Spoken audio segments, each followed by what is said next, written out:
My name is Madeline Hayes. I was 17 when my world cracked open in two places. First, when the boy I thought I loved walked away without looking back, and second, when my own parents told me to pack my bags and leave. No goodbyes, no second chances, just a door closing behind me in the middle of January. It started out like a lot of high school stories do. Jake was the golden boy varsity soccer captain, charming, easy smile, always had a plan. And me? I was quiet. A student who liked sketching in the margins of her notebooks and dreaming about a life that felt a little more alive than the one I had. With Jake, it felt like someone finally saw me. We used to talk about moving in together after graduation, some little apartment downtown with terrible plumbing and big windows. Maybe opening a small cafe where I'd design the menu and he'd charm the customers. We believed in each other's dreams like they were gospel. But that kind of belief doesn't always last. By the time summer blurred into fall, Jake had changed. His texts got shorter, the silences longer. He started talking about Stanford, law school, internships in New York. And then one afternoon in October, just as the leaves were starting to burn red and gold, he told me it was over.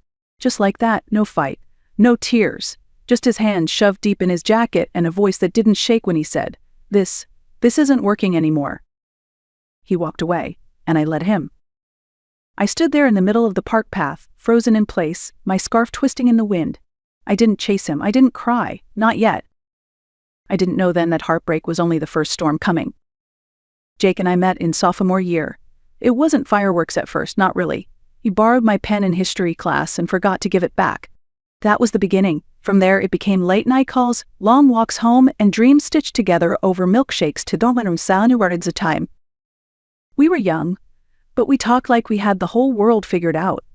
I still remember the way he'd lean across the diner table, eyes lit up, saying things like, "You and me, Maddie, we're gonna make it big, screw the rules," and I believed him. I used to write his name in the corners of my sketchbook, surrounded by doodles of coffee mugs, apartment windows, and all the little things we said we'd share. It was foolish maybe, but it felt real. After graduation, something shifted. He started pulling away, like a tide retreating from shore. Our calls dropped from hours to minutes. His attention wandered during our conversations, and every time I asked if something was wrong, he'd brush it off with a quick "I'm just busy." But busy started to look a lot like disappearing. One day, I waited for him outside the library where he used to meet me. 45 minutes passed. He didn't show, no text, no excuse. That's when I knew I wasn't in his future anymore. A week later, we met at the park. It was the place where we first kissed, back when things felt simple and certain. I thought maybe we could talk, maybe I could remind him of everything we'd built. Instead, he ended it. "I have to focus on school," he said, not quite meeting my eyes. "You deserve someone who's all in. And right now, that's not me." I don't remember what I said. Maybe I didn't say anything at all. I think my heart was too loud in my chest to hear my own voice. After he left, I sat on the cold bench for what felt like hours, watching the wind toss the leaves, listening to the sounds of a world that didn't stop just because mine had cracked.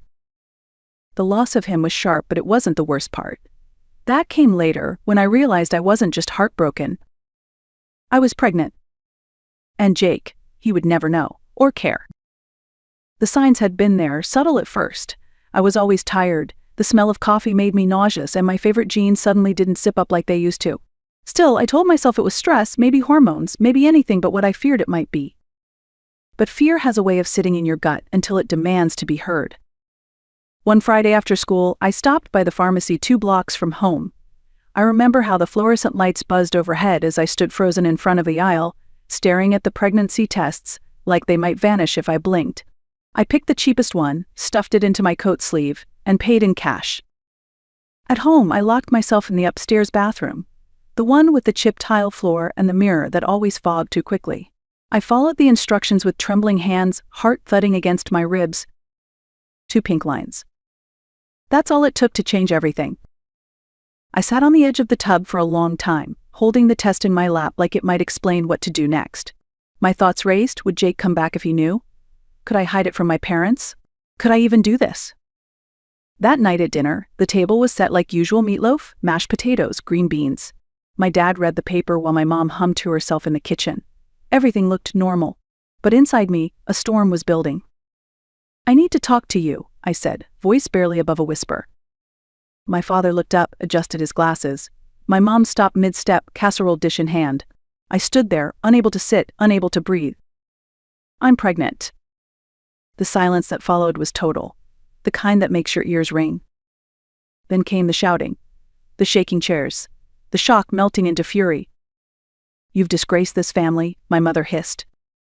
You're not raising a baby under my roof, my father said, voice like ice cracking under weight. Pack your things, you're out. I begged, I cried, but it didn't matter. By the time I closed the door to my room that night, I knew I had to leave. And I had nowhere to go. I sat on the edge of my bed, my hands still shaking as I zipped up an old duffel bag I hadn't used since summer camp in 7th grade. Inside, I stuffed 2 sweaters, a pair of jeans, my toothbrush, and the only photo I had of me and Jake taken at the county fair when things still felt like forever. I hesitated before sliding it into the side pocket. Let it be a reminder, I thought, of what trust can cost. The house was quiet now. My mom was still downstairs, sitting at the table, her face in her hands. My dad had slammed the garage door shut. I didn't say goodbye. I didn't expect them to stop me. I just stood in the doorway and whispered, I'm leaving. My mom looked up, her eyes red and rimmed with guilt. Madeline, please, just think about this. I did, I said, tightening my grip on the bag. And you made it clear. I'm not welcome here. Outside, the January air bit at my skin. Snow crunched under my sneakers as I stood on the sidewalk, blinking back tears. I had no plan, no money, no Jake, and now, no home. But there was one name echoing in the back of my mind. Grandma Louise?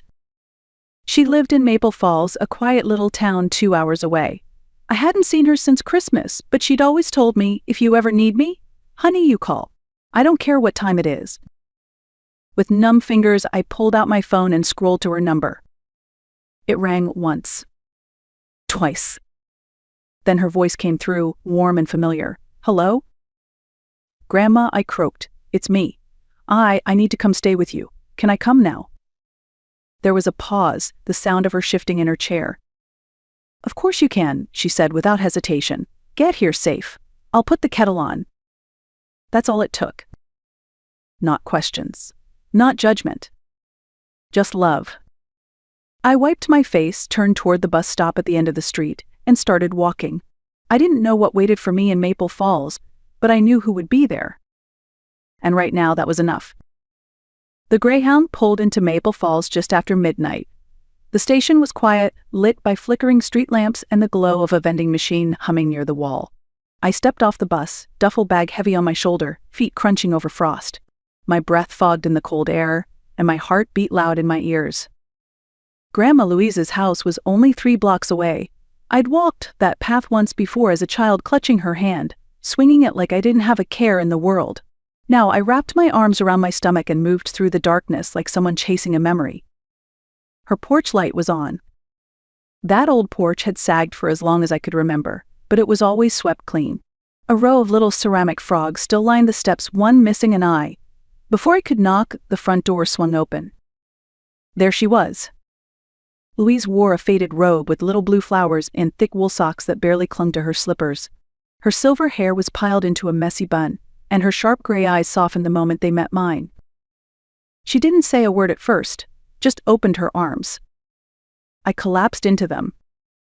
The smell of cinnamon and old books wrapped around me as she held me tight. Her frame was smaller than I remembered, but her hug still felt like armor. Come inside, sweetheart, she murmured. Let's get you warm. The house hadn't changed. The same plaid couch sagged in the middle. The chipped teacup still lined the windowsill. A radio played soft jazz from the corner, the kind of music she always said made the house breathe.